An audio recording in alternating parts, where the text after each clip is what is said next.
हमारी S handling plant की visit. हम जा रहे हैं कि कैसे एस का निस्तारण करते हैं। पीछे हमारे दोस्त हैं, वो भी एस हैंडलिंग प्लांट की विज़िट करेंगे और देखेंगे कि प्लांट में जो एस जनरेट होती है उसका निस्तारण कैसे किया जाता है। वेट एस जनरेट होती है और ड्राई एस जनरेट होती है, तो उसको हम आगे इंडस्ट्रियल यूज़ के लिए आगे भेजते हैं। तो उसी को हम जानेंगे कि किस तरह उसको भेजते हैं और क्या प्रोसेस है। चलिए मेरे साथ एस हैंडलिंग प्लांट में। चलिए।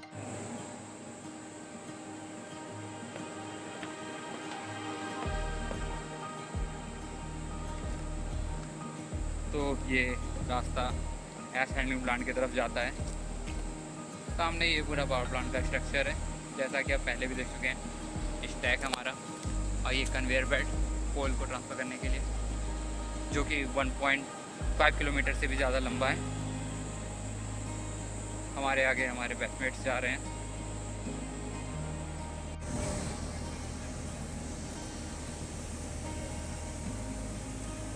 तो ये जो सामने दिख रहा है S handling system flow chart है कि किस तरह एस को हैंडल किया जाता है।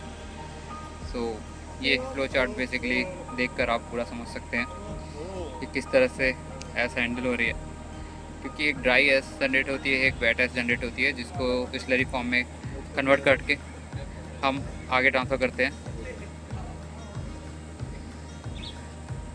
ये बड़े बड़े पाइप्स हैं। ये जगह है जिधर एस हैंडल होता है। जी जी, यही जगह है जहाँ पे एस हैंडल होता है।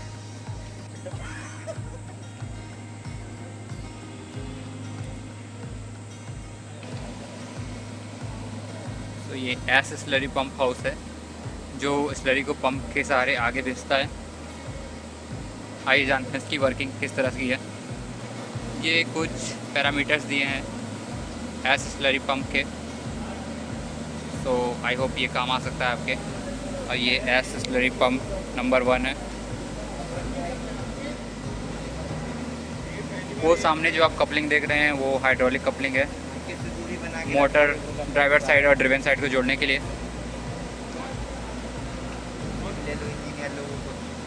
तो ये हमारे बैचमेट्स क्या कहना चाहेंगे, क्या सीख रहे हैं आप आज? बहुत कुछ सीख लिया है, पहली बार देखा है यहाँ पे आकर ये सब चीज़ें। तो पुस्तकों में देखा था, यहाँ आकर देख रहे हैं, अच्छा लग रहा है। आज एस हैंडलिंग प्लांट आए हैं विजिट पे, देखते हैं यहाँ पे क्या सीखने को मिलता है। कुछ नया सीखने को मिलेगा यहाँ पे भी, जैसे हम लोग को चीज़ों को देखना, ऑब्जर्व करना। बिल्कुल बिल्कुल। तो प्लांट में सेफ्टी को देखते हुए इस तरह के पॉइंटर्स लिखे होते हैं ताकि किसी भी तरह की सुरक्षा चूक ना हो सके। 5S यहाँ का इम्पोर्टेंट पैरामीटर है।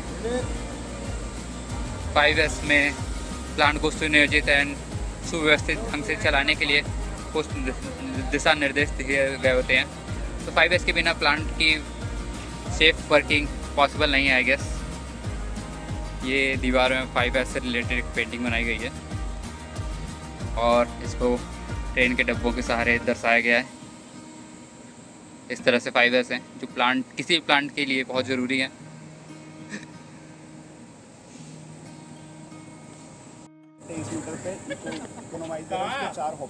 सामने आप देख रहे हैं स्ट्रक्चर, ये है ESP इलेक्ट्रोस्टैटिक प्रेसिपिटेटर, जो कि एस को फ्लू गैस से अलग करता है।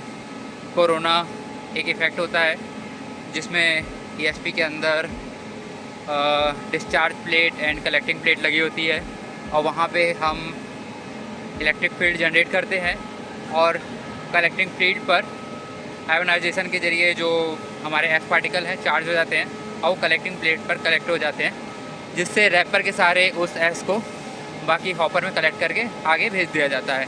तो ये इस तरह से एस को कलेक्ट करने का एक प्रोसेस है और आगे हम और भी जानते हैं।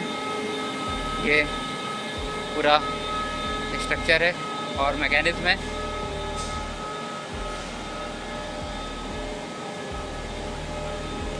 तो ये आपको हॉपर दिख रहा है और हॉपर के नीचे इस तरह से एस को कलेक्ट करके आगे भेज दिया जाता है। पावर प्लांट में जनरेट होने वाली 80% फ्लाई एस होती है और 20% बॉटम एस होती है। जो फर्नेस से नीचे से निकलती है और फ्लाई एश फ्लू गैस के ज़रिए यहाँ ESP में कलेक्ट कर दी जाती है।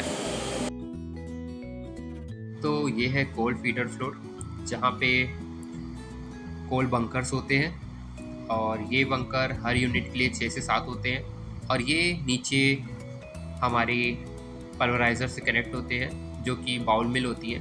इन बाउल मिल्स में कोल जो है 70 to 80 माइक्रोन तक बारीक पीस दिया जाता है और इन पाइप्स के ज़रिए वो पिसा हुआ कोल जो है वो बॉयलर फर्नेस में भेजा जाता है बर्न करने के लिए।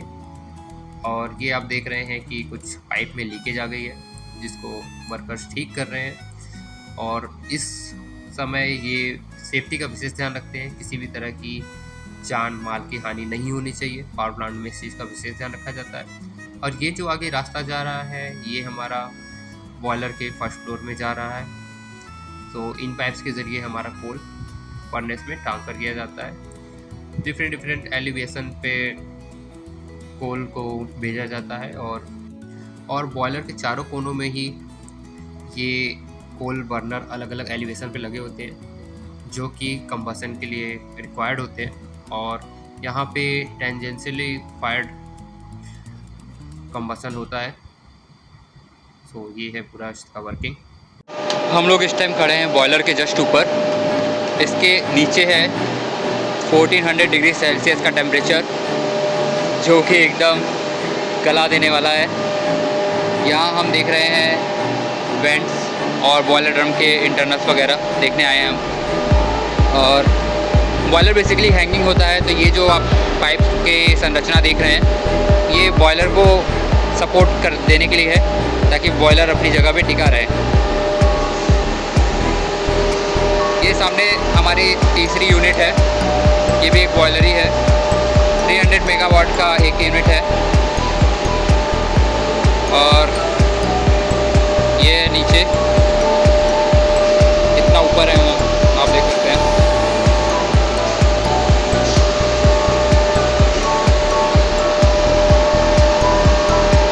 अराउंड 75 मीटर की हाइट पे हैं हम। तो हम स्टीम प्रेसिंग कर रहे हैं आज भी और हमें कुछ दिन तक यही करना है।